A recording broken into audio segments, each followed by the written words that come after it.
আর মাত্র কয়েকটা দিন তারপরেই বাঙালির প্রাণের উৎসব দুর্গাপুজো। গঙ্গাপাড়ের মতো যমুনা তীরেও প্রস্তুতি চলছে দুর্গা বরণের। এই প্রথমবার রাজধানীর রামকৃষ্ণ মিশনে দুর্গার আরাধনা হতে চলেছে। পুজোর প্রস্তুতি ঘিরে এখন সাজো সাজো রব সেখানে। রামকৃষ্ণ মিশনের পুজো ঘিরে প্রবল উৎসাহ প্রবাসী বাঙালিদের।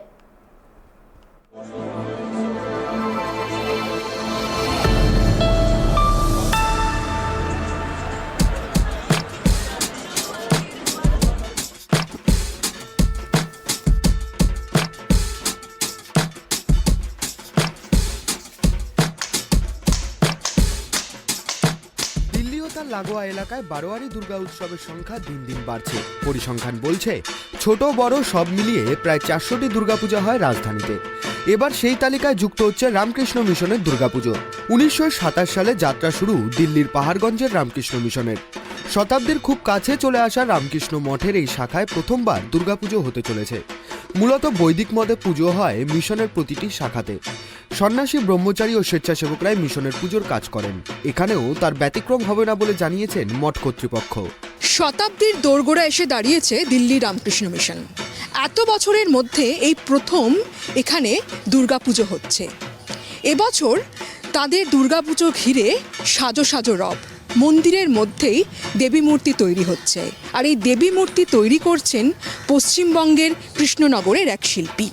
আমি যখন 4.5 মাস আগে দিল্লি রামকৃষ্ণ মিশনের দায়িত্বভার গ্রহণ করলাম, তখন আমার যেন মনে হলো যে এত ভক্ত, এত জায়গায় দুর্গাপুজো হয়, তো দিল্লি রামকৃষ্ণ মিশনের দুর্গাপুজো হলে বোধহয় ভালো হবে।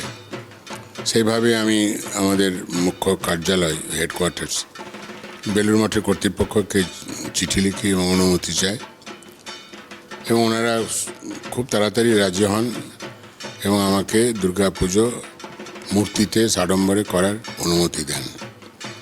অনুমতি পেয়েই আমরা একবারে ঝাঁপিয়ে পড়ে কাজকর্ম করছি, কেননা দুর্গাপুজো তো খুব সাধারণ একটা পুজো নয়, বিরাট ব্যাপার। 4 দিন ধরে মহোৎসব, ভক্তরা সাহায্য করছেন।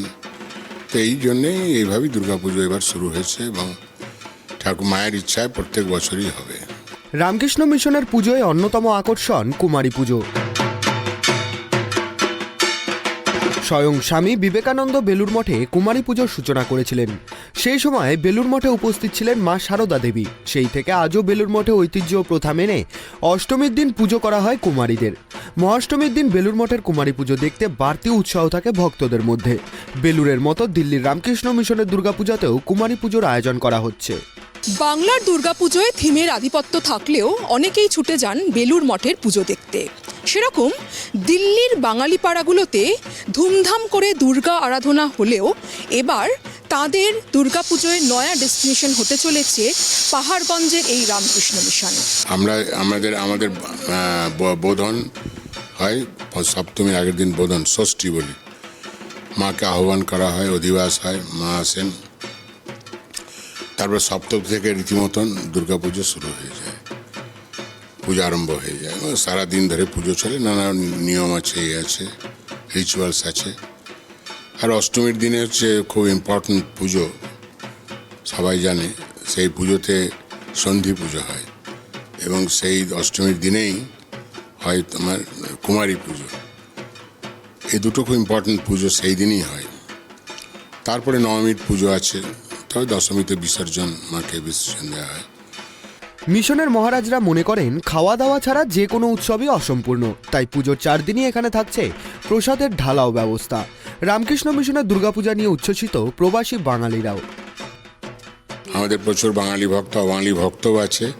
3 দিন ধরে আমরা ভক্তদের যেই আসবে তাকে আমরা ভোগ খাওয়াবো। প্রসাদ, আমরা ভোগ বলি না, আর বলি প্রসাদ। আমরা প্রসাদ খাওয়াবো, আনন্দের সঙ্গে তাদের খাওয়াবো, তাদের আপ্যায়ন করবো। খুব ভালো লাগছে। আমরা আশ্রমে প্রায়ই আসি।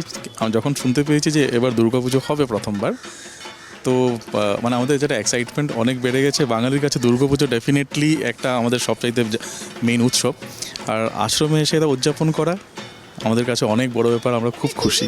পুজো 4 দিনই আসবো, আর এখানে স্পেশালি যেটা অষ্টমী পুজো হয়, অষ্টমী পুজো তো আরও অনেক ভালো হয়। তো আমি সবাইকেই বলবো, সবাই আসুন আশ্রমে, খুব ভালো পুজো উদযাপন হবে। এই বছর প্রথমবার হলো, তো এবছরই শোনার পরে এর জন্য আমরা এবছর এসেছি মানে দেখতে যে এই বছর হবে, তো ডেফিনেটলি আমরা আসবো। আর এখানে এবছর কুমারী পুজো হবে প্রথমবার, তো সেজন্য ভীষণই এক্সাইটেড এখানে অ্যাটেন্ড করার জন্য। কারণ মানে ওয়েস্ট বেঙ্গলের বাইরে দুর্গাপুজো পাওয়াটা একটা বিশাল বড় ব্যাপার আমাদের জন্য, তো এই জন্য এই বছর এখানেই আসছি আর কি। নিয়ম নিষ্ঠা আর আন্তরিকতায় ভক্তদের স্বাগত জানাতে প্রস্তুত দিল্লির রামকৃষ্ণ মিশন। নয়াদিল্লি থেকে ক্যামেরায় সূর্য শঙ্কর অধিকারীর সঙ্গে দেবযানী সরকার, ট্রাইব টিভি।